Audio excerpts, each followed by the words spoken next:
الحمد لله رب العالمين والصلاة والسلام على سيد الأنبياء والمرسلين وعلى آله الطيبين وعلى صحبه أجمعين أما بعد بسم الله الرحمن الرحيم باب دا باب بلا ترجمه ده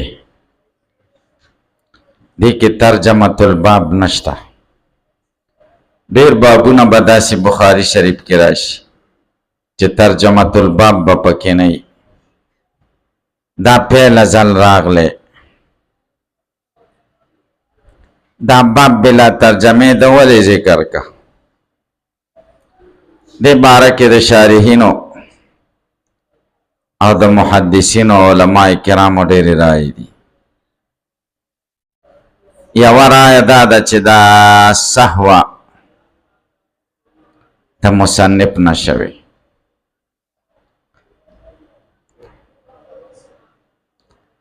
دویمه رایه دا ده چې دا سهوه د کاتب نشوي. دریمه رایه دا ده چې د بیاض پریښی و چې زه به دلته مناسبه ترجمه الباب قایموم، خو بیا موقع میلاو نشو. دا درې وانه رایې ضعیفې دي. وجه د ذوب دا ده چې یو ځای خو نه دی چې دی پکې سهوه شوی، دا خو ډېرې ترجمې دي، داسې ډېر بابونه دي او موقع نه ده میلاو شوې. دا خبره صحیح نه ده، ځکه بخاري شریف خو د ده نه وروسته 90,000 شاګردانو ویلی دی. نو چې 90,000 شاګردانو ته بخاري شریف ویلی نو دا ځای پکې نه راته چې د پکې څه مناسبه ترجمه قایمه کړې وه. اصل حقیقت څه دی؟ څلورمه رایه شان ورشا کشمیری رحمه الله ده. هغه وایي دا باب داسې دی کالفصل من الباب السابق، لکه د مخکې باب نه چې فصلي د مخکې باب سره من وجهن مناسبت هم شته او من وجهن مناسبت نه هم شته. مناسبت دا ده چې دواړو کې د انصارو بیان دی. دا مناسبت او هغې کې د ترجمه الباب سره مناسبت حب الانصار او دې کې د حب الانصار ذکر نشته. گویا کې د انصارو باب د انصارو بیان یوه نوعه شوه. د دې نه لاندې دوه خبرې دي، یو حب الانصار او یو بیعت الانصار. نو مخکې حب الانصار بیان شو او اوس بیعت الانصار بیانېږي. نو باب لفظ یې ځکه ذکر کا چې د مخکې نه جدا شي، چې دا یو بیل فصل دی، اگر چې دی نوع کې داخل دی خو فصل جدا دی. تاسو په خبره پوه شئ. شیخ الهند رحمه الله فرمایي پنځمه رایه دلته ترجمه الباب پرېښې د تشهیز الاذهان دپاره چې د طالبانو ذهنونه تیز شي. یوه مناسبه ترجمه الباب پخپله کیدي، پخپله سوچ وکړي، حدیث ته وګوري، مناسب ترجمه الباب منعقد کی. شپږمه رایه د مولانا زکریا رحمه الله ده. هغه وایي ترجمه الباب یې ځکه پرېښی دی چې دلته تکثیر د ترجمه الباب کې احتمالات، احتمال د تکثیر د ترجمه الباب طالب ته پرېښی دی که ترجمه الباب باب بیعت الانصار، باب تلقیب الانصار بالانصار، انصارو ته د انصارو لقب ولې ورکړی شو، باب ایمان الانصار، باب دعوت الانصار للنبی صلی الله علیه وسلم. تاسو په خبره پوه شئ. دا شان باب تسمیت الانصار بالانصار، یعنی تراجم ډیرو یوای ذکر نکړه بلکې پرې خو د چې ار یو ته اخیستې شي. هلکه په پوه شئ مناسبه دا ده چې باب تلقیب الانصار بالانصار، باب د په دې خبره چې لقب کې ښودل انصارو ته په انصارو ولې وشو، ځکه دوی بیعت د عقبې وکړو، نبی علیہ السلام ته دعوت د مدینې ورکړه، نو ځکه ورته انصار وایي. دا شپږ رایې شوې او دا یو طرف ته، خدا بنا دی په هغو نسخو چې کومو کې باب لفظ ته، او بعضې نسخې داسې دي چې هغې کې د باب لفظ نشته، بیا خو څه اعتراض نشته که زمونږ د نسخه کې باب لفظ ته، نو دا شپږ توجیحات پکې کېدی شي. باب دا معرب دی که مبني دی؟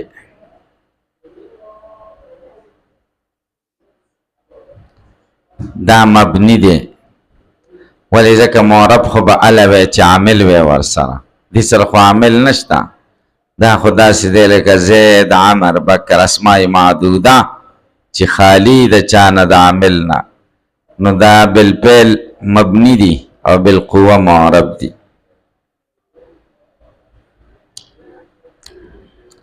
تاسو په خبره پوه شئ که پې پوه نه شئ. دې سره حدیث شریف د عباده ابن صامت رضی الله تعالی عنه، حدیث شریف کې به یو څلورو مباحثو ته خیال کوئ.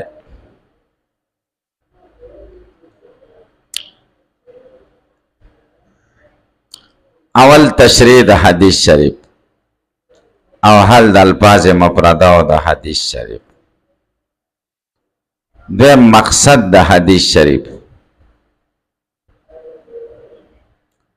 او دریم مناسبت د حدیث د کتاب الایمان سره.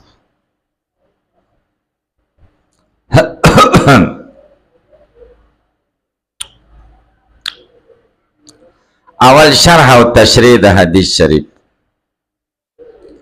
وبي قال حدثنا ابو اليمان قال حدثنا شعيب عن الزهري قال اخبرنا ابو ادريس عايز الله ابن عبد الله. ابو ادریس عايز الله ابن عبد الله، دا عايز الله ابن عبد الله دا په بیان دی د ابو ادریس لپاره. تاسو په خبره پوه شئ. عايز الله ابن عبد الله او د روایت کوي دا عباده ابن صامت. دې سند کې یو څه لطایف دي.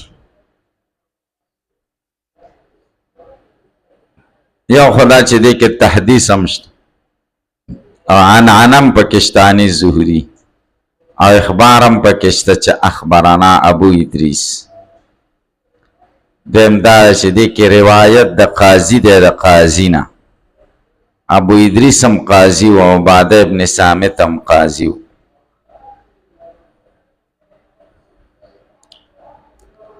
دریم عباده ابن صامت په نوم په صحابو کې بل څوک نشته د ده نه علاوه، او د عباده په نوم باندې 12 صحابه دي، خو هغه عباده ابن صامت نه دي.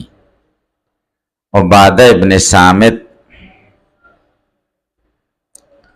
دا د انصارو مشر صحابي و.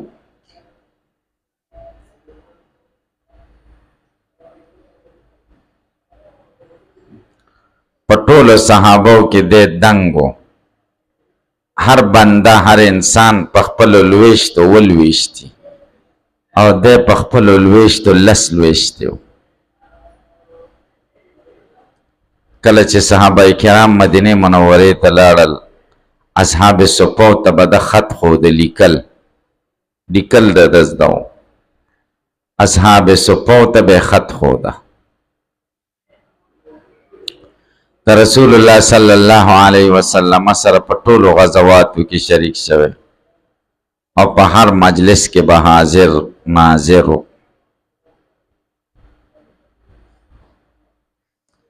شام ته لاړه، سلور دیرش هجری کې حمص کې یا رمله کې وفات شو او حمص یا رمله کې دفن دی.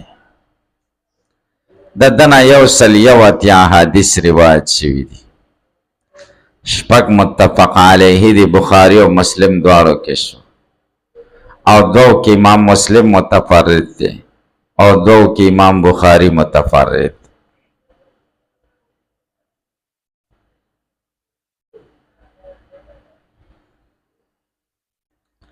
د عباده ابن صامت دو صفات بیانوي. یو صفت وکانه شهید بدر، د بدر کې شریک شوی.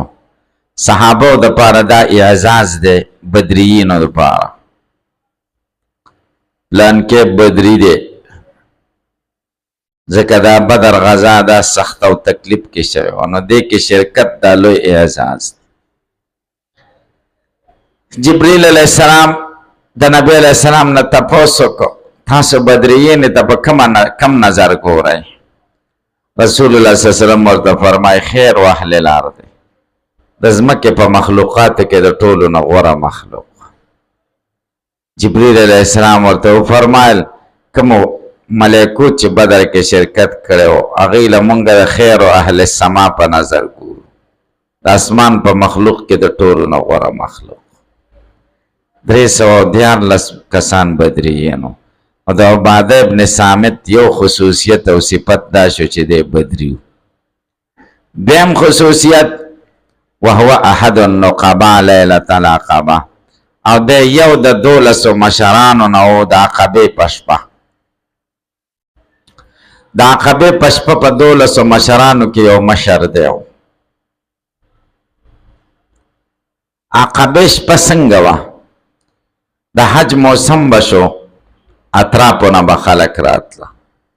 رسول الله صلی الله علیه وسلم سوچ وکړو چې مکه کې خو زما دعوت چا قبول نه کړ او د دعوت دپاره یو مناسب ځای پکار دی. نو خلکو له به پټ دعوت ورکو د حج په موسم کې. هجرت په 11 کال د مدینه منورې د خلکو سره مخامخ شو. د مدینه منورې انصار 2 قبیلې وي، اوس او خزرج. اصل کې د انصار د یمن نه راغلي وو. قرآن کریم سورہ سبا کې بیان دی سیل العرم، دریاب راغلی اوبه ډنډ وي او هغه را خوشې شوې، یمن یې ټول ویوړو، باغونه یې ختم کړو. تاسې په خبره پوه شئ. نو خلکو هجرتونه وکړل، یمن یې پرېښود. نو انصار مدینه منورې ته دا 2 ورونه و، اوس او خزرج، دا 2 کورونه مدینه ته راغله. د 2 کورونو نه بیا سوونه کورونه آباد شو. مدینه منوره کې د دوی نه مخکې یهودیان اوسېده او یهودیان تبع بادشاه سره او یا عالمان راغلي وو او هغوی هغه بادشاه ته وویلې چې زمونږ په کتابونو کې دا دي چې آخري پیغمبر به راځي او دلته به هجرت کوي، نو مونږ دلته پاتې کیږو. هغه ورته کورونه جوړ کړه، ټیک شو پاتې شئ. یو کور رسول الله صلی الله علیه وسلم ته جوړ کړ او خط یې ولیکه او عالم له ورکه چې ته دې کور کې اوسېږه، که آخر الزمان پیغمبر راغی نو دا به ورکړي چې دا دې کور دی، او که مړ شي نو بچي له به یې ورکړي او وصیت به ورته کوي چې هغه به بچي له ورکوي چې کله راغی نو. ان تر دې پورې چې ابو ایوب انصاري ته دا خط ورسېده. ابو ایوب انصاري چې کم کور کې اوسېده او نبی علیه السلام یې میلمه او دا رسول الله صلی الله علیه وسلم ته تبع جوړ کړی. دا سیرت ابن هشام کې دا واقع ډېره تفصیل سره صحیح سند سره ذکر. نو یهودیان پخوا نه آباد و، انصار اوس راغله، اوس او خزرج. نو اوس او خزرج به د یهودو سره ډېره ګزاره کوله ځکه دوی کمزوري وو. وروسته بیا داسې وخت راغی چې دوی په هغوی زورور شو، دوی ډېر شو د هغوی نه.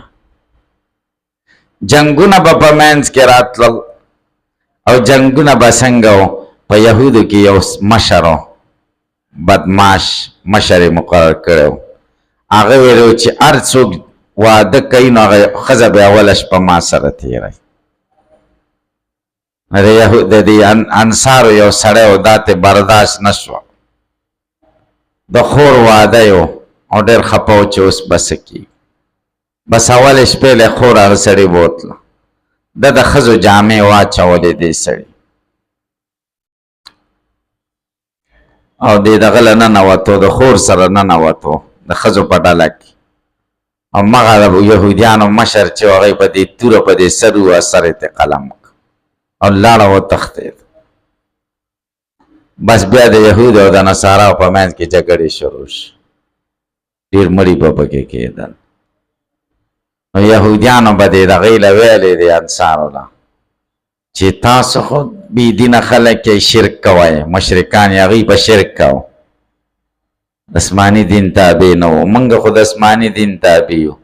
آخر الزمان پیغمبر به راځي او موږ به د هغه سره یو، تاسو به داسې وژنو لکه عادیان، عاد او ارم چې څنګه ختم شوي تاسو سره به ګورو.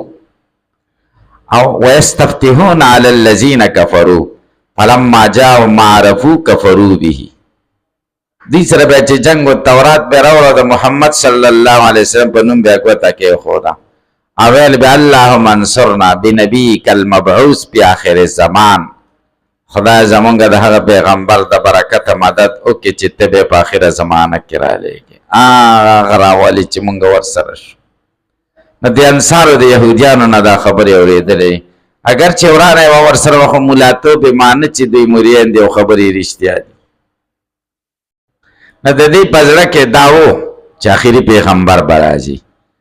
کله چې نبی کریم صلی الله علیه وسلم دی له دعوت ورکړه نو دوی په خپلو کې سره مشوره وکړه چې دا مکه پیغمبر دی چې یهودي یادوي او موږ یې مدد کوو، هسې نه چې هغوی زموږ نه مخکې نه شي. نو اول ځل 6 کسانو چې نبی کریم صلی الله علیه وسلم ورسره ملاقات وکړو ایمان یې راوړ. په دویم ځل باندې بیا 2 کسانو، ښځې هم پکې وې او سړي هم پکې و، بیعت هم وشو. نبی علیه السلام 12 قبیلو باندې 12 مشران مقرر کړ. عباده ابن صامت بني عوف قبیلې باندې مشر مقرر کړ. نقابه جمع د نقیب، د نقیب مشر ته وایي. عریب د خلکو قوم د حالاتو نه ځان خبروي او د هغې مشکلات حل کوي، دې ته نقیب هم وایي او عریب هم ورته د عربۍ کې وایي. نو 12 مشران یې ځکه مقرر کړي، موسی علیه السلام هم 12 مشران مقرر کړي. وبعثنا منهم 12 نقیبا وقال الله انی معکم. نو عباده ابن صامت 2 صفتې ذکر کړي، یو دا چې شهیده بدر او دویم نو بیا نبی کریم صلی الله علیه وسلم ته ویل هلته مدینې ته راشه موږ دعوت درکوو. نبی کریم صلی الله علیه وسلم سره عباس رضی الله تعالی عنہ د شپې ناوخته راغی او ورته ویل دلته خو دته زموږ د قوم د وجې نه څوک څه نشي ویلی، اگر چې په لارې نه یو موږ هلته به دله څوک ضرر ورسوي. وایي داسې دفاع به یې موږ کوو لکه د خپلو ښځو او د بچو چې څوک دفاع کوي. صحیح شو. وایي ټیک شو. نبی علیه السلام د هجرت حکم وکړو. د محرم د اولې نه د هجرت سلسله شروع شو. نبی کریم صلی الله علیه وسلم محرم او سفر په دې کې تیر شو. ربیع الاول میاشت چې څنګه راغله، د ربیع الاول په اوله نبی علیه السلام د مکې مکرمې نه ووتو او د ربیع الاول په 8مه مدینې منورې ته ورسېد. 8 ورځې سفر کې دی، 3 شپې په دغه کې کړې وې غار ثور کې او دا نورې په لاره وکړې. په 8 شپو کې دی مدینې منورې ته ورسېد. نو د هجرت سلسله شروع شو. نو انصارو ته انصار ځکه وایي چې د نبی او الذین آووا ونصروا، ځای ورکړی دی، ونصروا د مؤمنانو مدد یې کړی دی. عقبه ورته ولې وایي؟ عقبه اصل کې غونډۍ ته وایي او دا د جمرة العقبه کوم شیطان چې دی کنه ته حج کې ای ته جمرة العقبه وایي، اخرنی غټ شیطان دا د هغې سره غونډۍ ده، نو دې ته لیلة العقبه وایي. دې ته دا مینا کې ده، مینا کې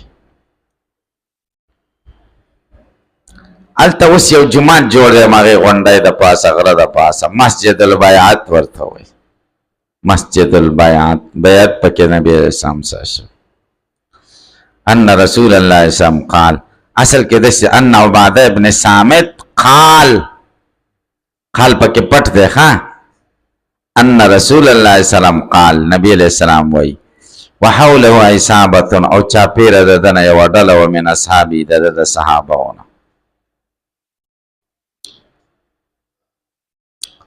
اصل کې داسې دی وعصابة من اصحابي جالسون حوله اصابة موصوف دی من اصحابي صفت دی موصوف سره صفت نه مبتدا ده او حوله خبر مقدم دی حوله ضرب دی خبر مقدم دی وحوله عصابة من اصحابي او چاپیره د ده نه ملګري وو چې ناست وو نبی علیه السلام څه وفرمایل بایعوني ما سره بیعت وکړئ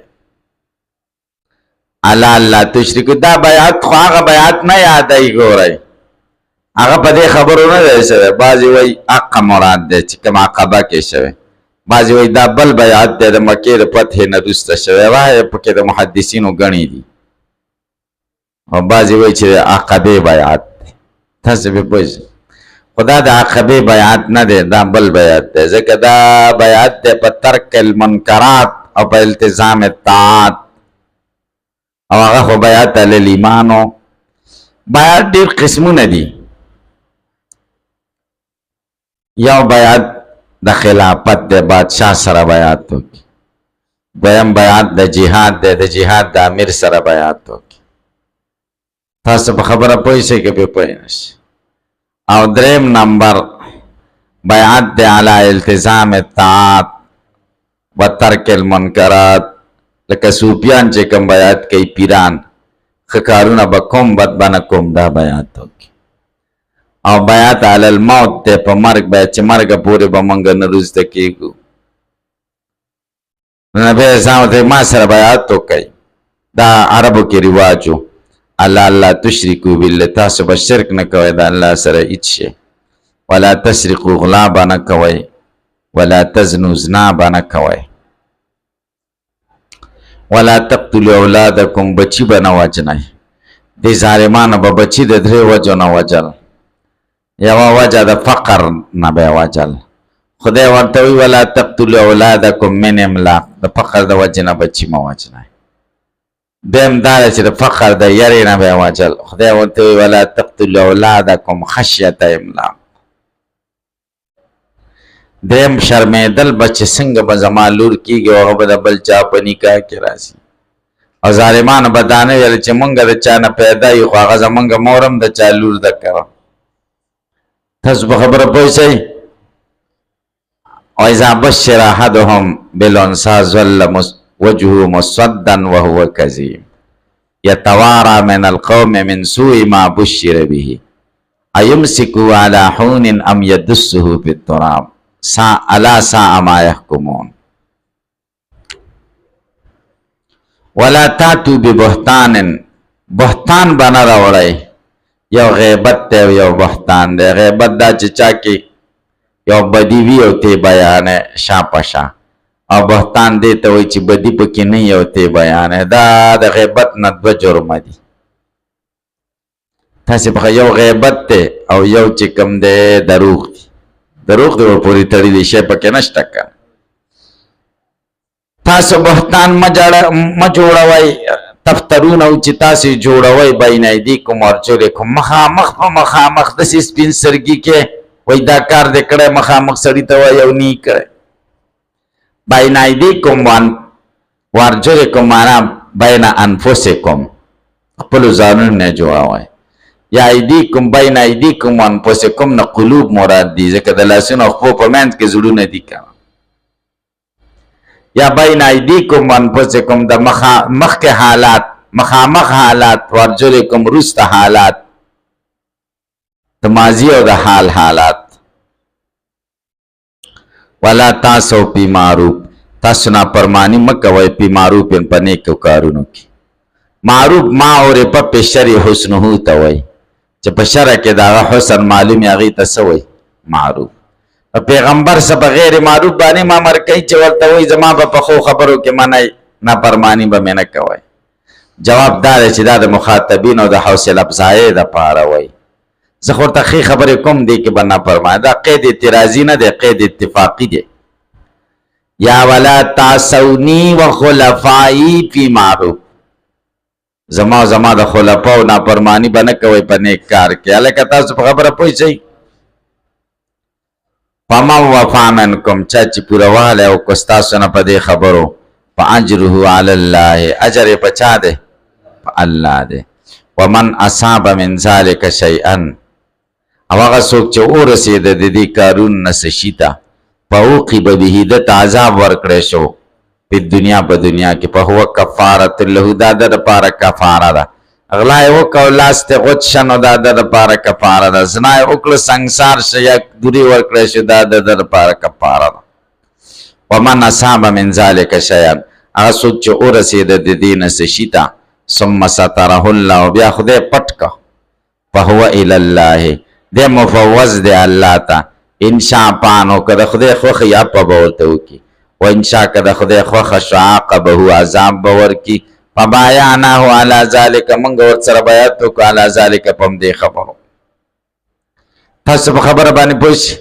اوس دلته اعتراض دی چې حدیث کې خو ټول منهیات ذکر شو، مامورات خو پکې یو هم ذکر نشه کړ.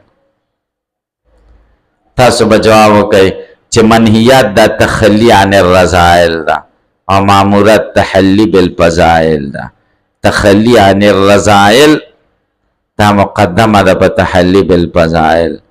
نو د منکرات او د منهیات نه ځان ساتل ضروری دي. الاهم فالاهم د وجې نه دا ذکر کړه، مامورات ذکر نه کړه. هلکه تاسو په خبره پوهېږئ. دویم جواب دا دی چې ولا تعصوا، زما نافرماني به نه کوئ په معروف، په ښو کارونو کې. نو دې کې ټول مامورات راغلي، ځکه مامورات ټول معروف دي که نه. معروف کې به زما نافرماني نه کوئ، نو دا ټول په یو ځای کې راجمع کړو، په یو ټکي کې دریاب کوزه کې بند کړه. فبایعناه علی ذلک کې دا فان د تعقیب مال وصل دپاره فورا ورسره موږ په دې خبرو بیعت وکړو. اوس یوه مسله پاتې شوه چې حدود زواجر دي او که کفارات دي. د احناف او شوافیو په منځ کې دا اختلافي مسله ده، دا به بیا سبا ووایو. صحیح ده.